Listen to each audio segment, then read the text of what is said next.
everyone, welcome back to a podcast of one's own. We really hope that you're doing well and staying safe right now. Today's episode is a really exciting one. If you attended our guest talk seminar, you will already know who our special guest is, but just to introduce him again, it is anti-racist educator Tré Ventour. Our President Ester actually went out to meet Tré before his session on Misogynoir, Black History and Erasure. It was in a safe environment and guidelines were adhered to, of course, and they had a chat about what it's like being a social justice activist in academia and the sort of inherent contradiction of submitting to the institutions that are corrupt and the ones that you're fighting against. Also, they spoke about the role of education in activism and the systemic inaccessibility of race education, especially when that comes around to the idea of self-educating and reliance on people having to educate themselves. So, before we jump into the conversation, Esther is just going to give a little disclaimer, which was recorded after. So, take it away, Esther. Hello everyone, this is Esther. Excited for you to listen to this conversation between me and Tré Ventour. I just wanted to clarify one thing that we did discuss that was not on the recording, and that is the consideration of discussing the issue of misogynoir from a non-experience point of view.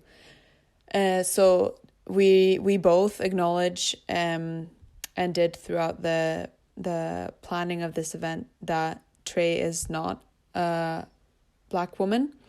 He has experience from the race aspect of this intersection by being a Black man, but he does not have the experience of sitting at the intersection of both being Black and a woman. And this is something that he was very aware of. He included a disclaimer in the session as well about this and was in conversation with a lot of Black women in the activist field to discuss whether or not it was suitable for him to do this. But it did and was encouraged to do it because on the basis essentially of saying that progress needs to come from all fronts, and even if you don't occupy a specific position in the oppressive system, you need to fight for those people regardless. That said, it would of course have been ideal for us to invite a Black woman who was sitting at that specific intersection to discuss misogynoir.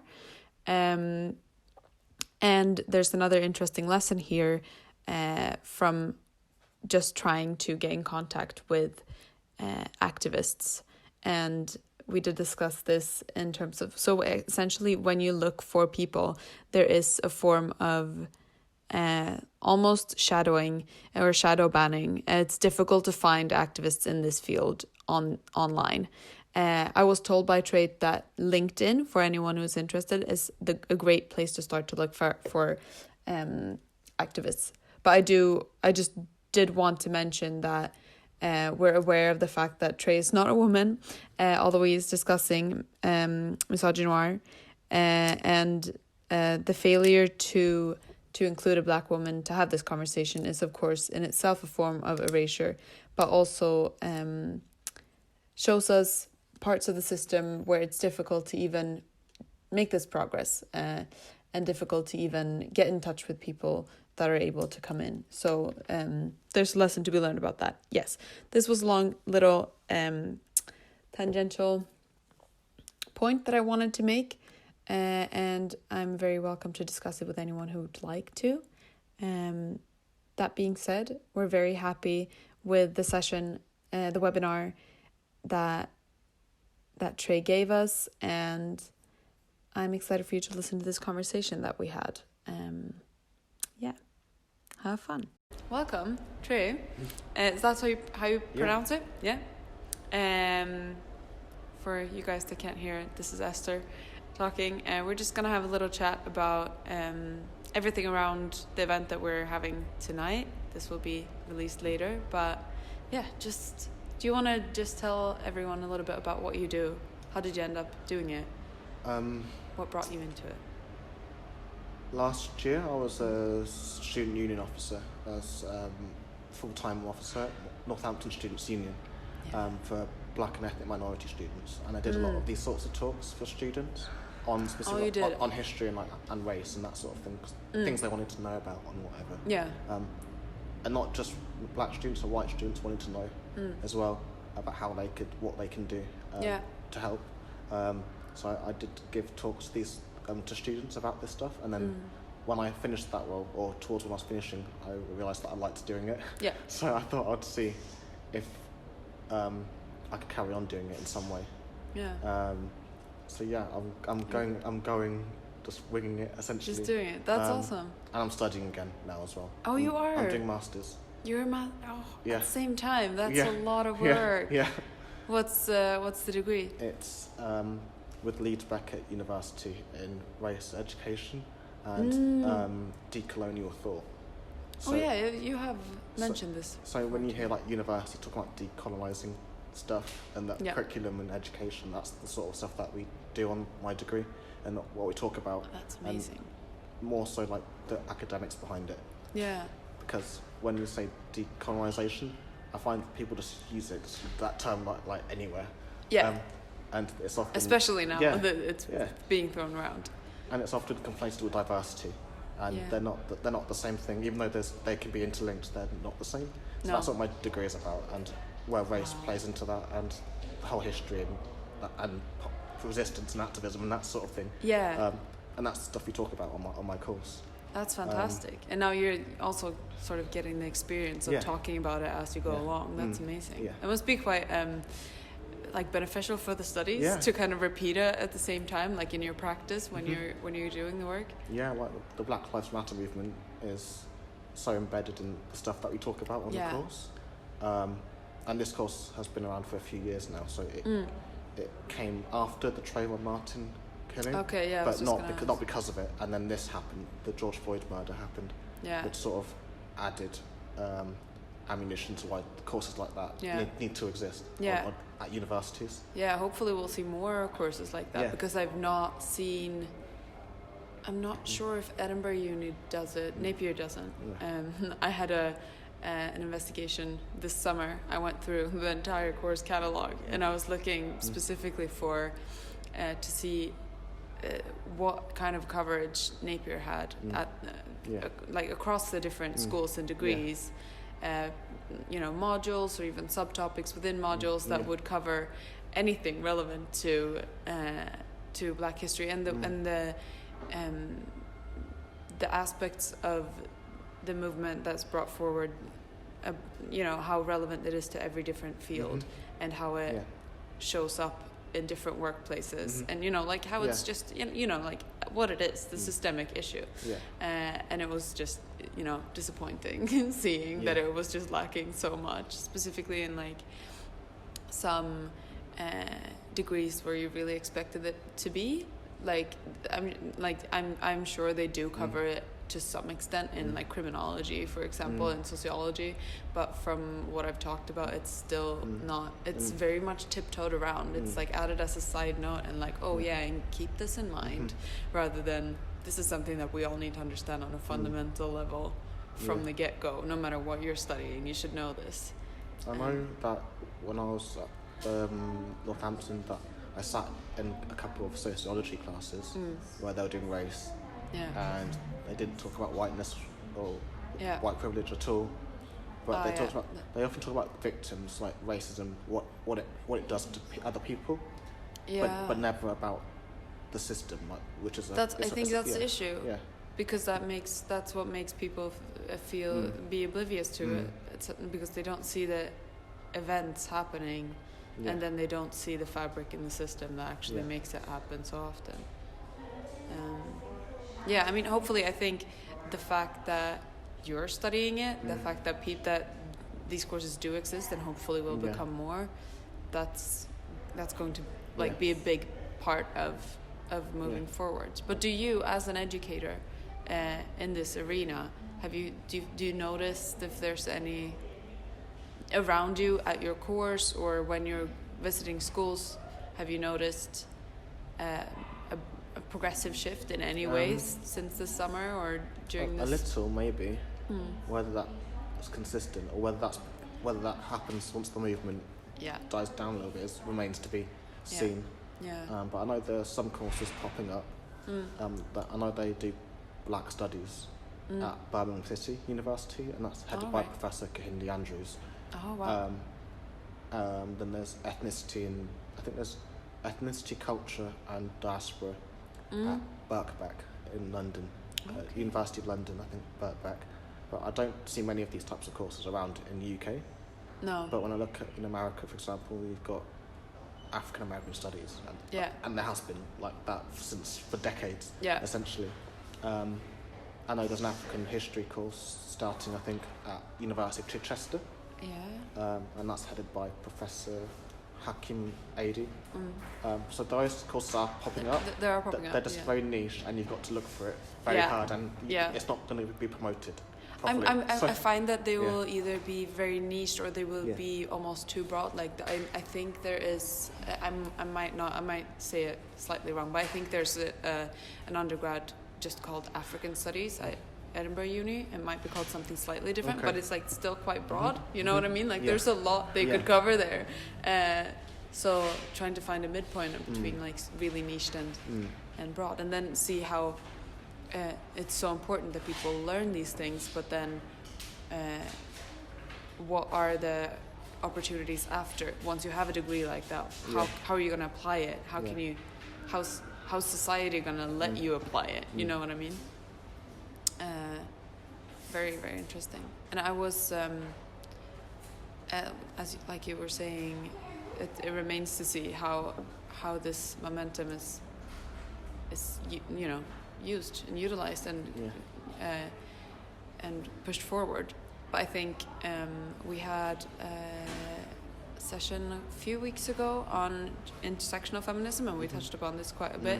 And we've been kind of trying to prime our members for this block that we're doing now in October for Black History Month. And the conclusion is, as always, that education is the key. And that's why I think it's so great that you're doing these talks specifically catered to educational institutions, because that's where it's lacking a lot right now. I've been in contact with a few people at our university trying to create some sort of compulsory inductions for students, because it's going to be imperative for both students that are from minority ethnic groups or Black Asian students that will experience this firsthand in their fields of study, and hopefully that will be something that's something that takes time, as well as all these courses that are popping up. I hopefully what we're seeing is not that it's not happening at a big scale, but it will be like in a while even more will pop up, like a little backlog, because it obviously takes time to develop these courses and programs. And I think that's what's happening at Napier as well. And people I've talked to are very much, they put together an action plan to look at these, and they've looked at revising the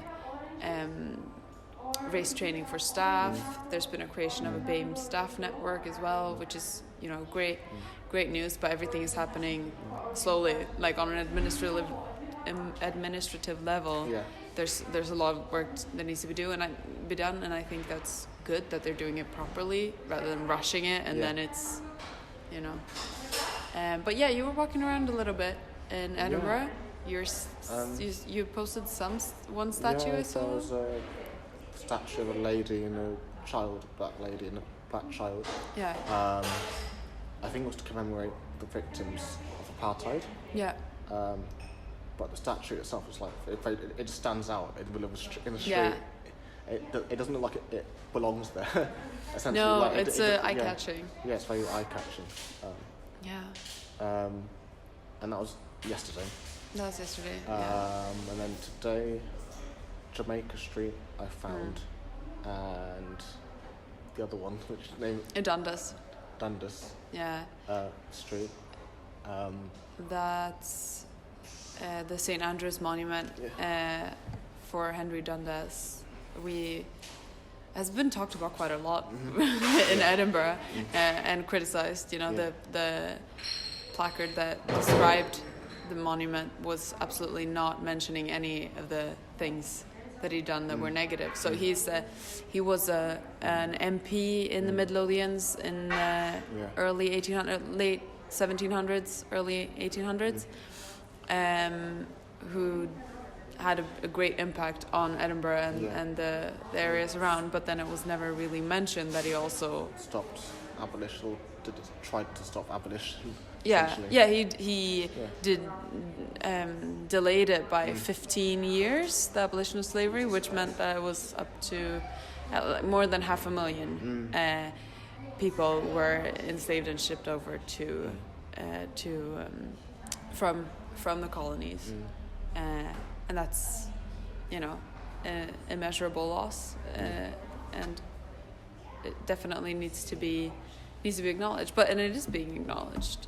That now, I walked past it, seeing that there's a temporary plaque saying that there's been a commission for a new sign, and they even put what they're gonna inscribe on it, so that you can read it. I took a photo. Oh, that's really good. Because I thought it was quite good. Yeah. Oh, that's awesome. Do you want to read it out? It says Henry Dundas, first Viscount Lord Melville, 1742 to 1811. A new plaque has been commissioned for the Melville Monument to explain Henry Dundas, first Viscount Lord Melville's history, his impact on society, and to acknowledge his role in the delaying of the abolition of the slave trade. The new plaque will read, Henry Dundas, first Viscount of Melville, 1742 to 1811. At the top of this neoclassical column stands a statue of Henry Dundas, first Viscount of Melville, 1742 to 1811. He was the Scottish Lord Advocate, an MP for Edinburgh and Midlothian, and the first Lord of the Admiralty. Dundas was a contentious figure, provoking controversies that resonate to this day. All Home Secretary in 1792 and the first Secretary of State for War in 1796. He was instrumental in deferring the abolition of the Atlantic slave trade. Slave trading by British ships was not abolished until 1807. As a result of this delay, more than 500,000 enslaved Africans crossed the Atlantic. Dundas was curbed democratic dissent in Scotland, and both defended and expanded the British Empire, imposing colonial rule on indigenous peoples. He was impeached in the United Kingdom for misappropriation of public money, and although acquitted, he never held public office again. Despite this, the monument before you was funded by voluntary contributions from British naval officers, petty officers, seamen and marines, and was erected in 1821, with the statue placed on top in 1827. In 2020, this plaque was dedicated to the memory of the more than 500,000 Africans whose enslavement was a consequence of Henry Dundas's actions. That is quite a difference from what it was before. It was very concise and not mentioning anything. Yeah, or they would do this in London. Yeah. Because there's loads of statues in London that need something like this next to it. Yeah. Do you think that it's, like, as an activist and educator, do you think that this is a good way to tackle it? Or do you think that there should be... I don't know, the argument is that taking monuments like this down completely would also kind of erase the history of it. Do you think it's better to replace the information about it, or would you think that it's still kind of inappropriate to even have it up? I think unless the people take it down themselves, like they did in Bristol, you need to have these sorts of plaques next to them. Yeah. Once the people take stuff down, you can't really stop them, really. Yeah. I wasn't really into taking Eddie Colston down in Bristol, but the people did it. Yeah. So then I can't really. I can't really argue with that. No, it's what the people wanted. But I think these plaques are too subtle as well. Yeah, I can definitely agree with that. You can easily walk past these plaques and not really care. Yeah. So I think it's a good start, but it can't be the only thing.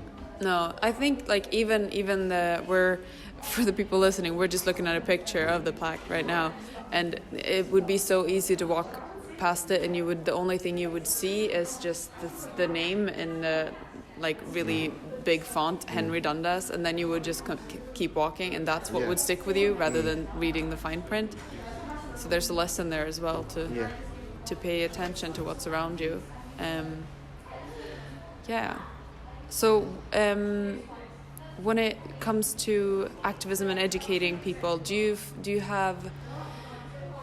you personally feel like there's a lot of cooperation and collaborations between activists in the field?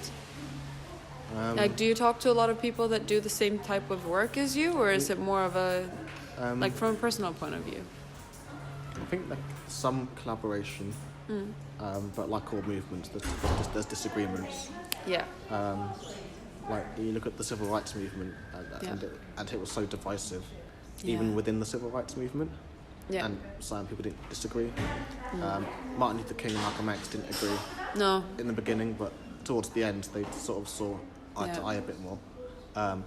So now they're activists will agree and disagree, like any movement. Yeah, I think that's a big thing with any activist movement. It's very, or any group of people in general. It's very people want to categorize and put people, be easily definable, but there's the danger of treating a group of people as a monolith, and that's never going to be representative of the actual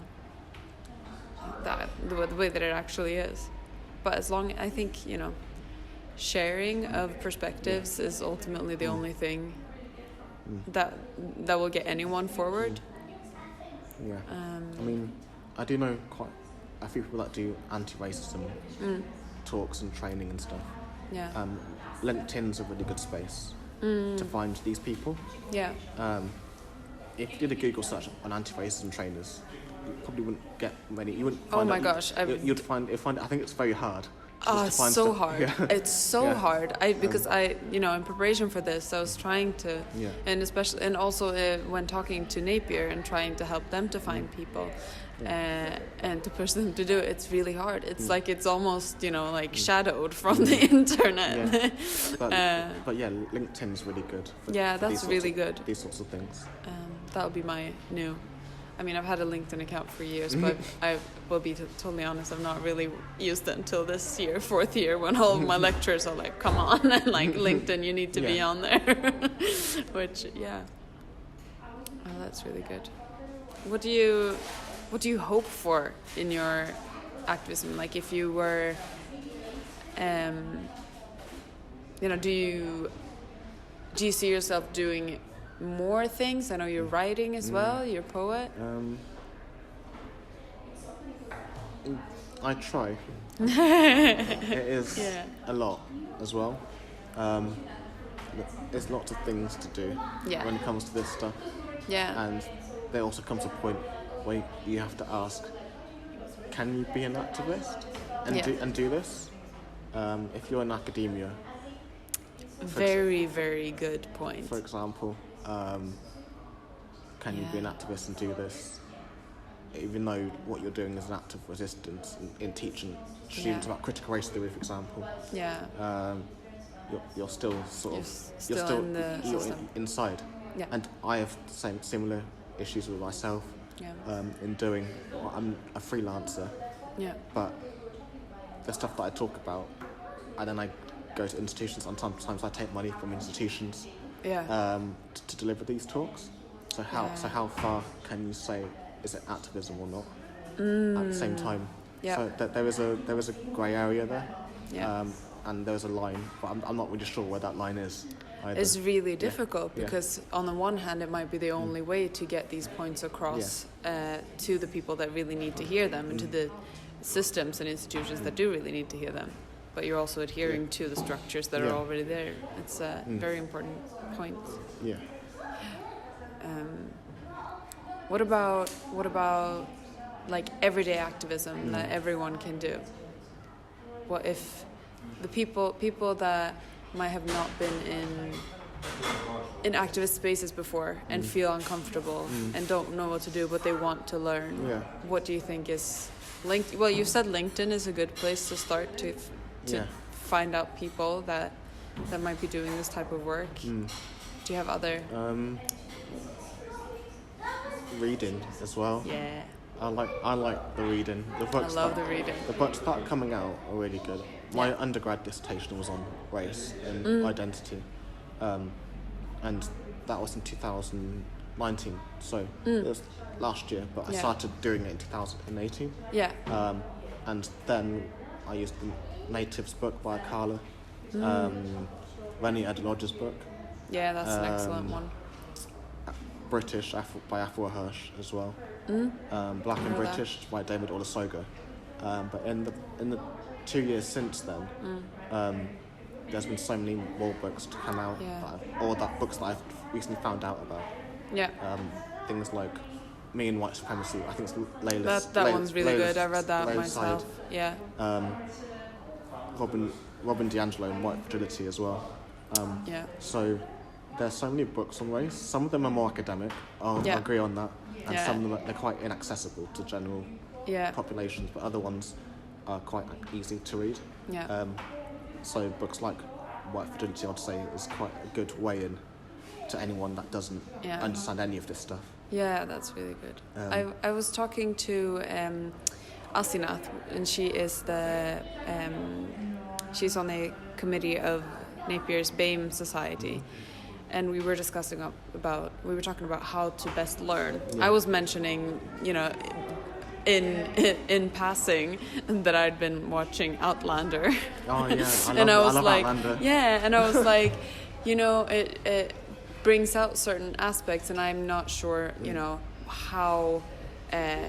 how true to history they are, but they do bring up a lot of aspects of, the oppression of Scotland under the British rule, and then they go to Jamaica, and then they go to America under colonialism, and they have the Native Americans there, and they've got the enslaved African people as well. So there's a lot of it in there, and I just mentioned it in passing because I was like, I'd never really thought about the sort of history, the Scottish history in that way, because it's so ingrained, and especially like in relation to that, like the way of the like being colonized, but also being a colonizer. It's such a weird identity for British people to have, or for Scottish people specifically, and I think makes it difficult to do this work here, because there is the victim mentality where they're like, we're the colonized, we're not the colonizers.